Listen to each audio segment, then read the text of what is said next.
Bem, vamos à resolução da questão. Leia o texto a seguir. A história dos 20 anos após 1973 é a de um mundo que perdeu suas referências e resvalou para a instabilidade e a crise.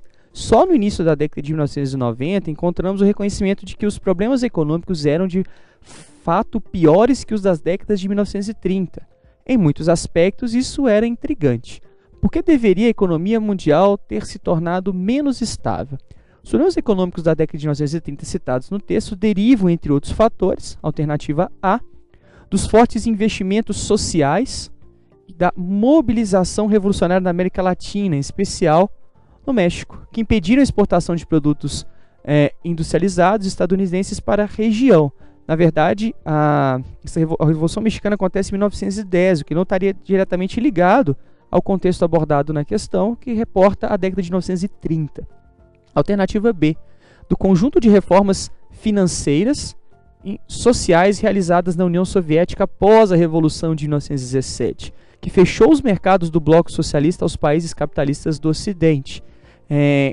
Fechamento em relação à União Soviética, pelo posicionamento econômico que ela tinha no ano da Revolução, não teria um respaldo tão grande para a crise que ocorre em 1929.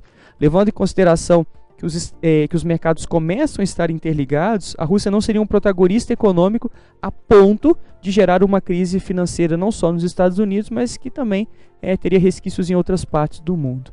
Alternativa C, da ascensão do nazismo alemão e dos regimes fascistas na Itália, Espanha e Portugal, que provocaram a Segunda Guerra Mundial e paralisaram a produção industrial europeia.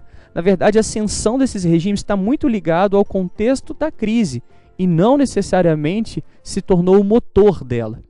Alternativa D, de uma ampla crise do liberalismo, que ganhou contornos mais nítidos após a Primeira Guerra Mundial e desembocou na quebra da Bolsa de Valores de Nova York em 1929. Vamos à alternativa E e depois retornamos à alternativa D.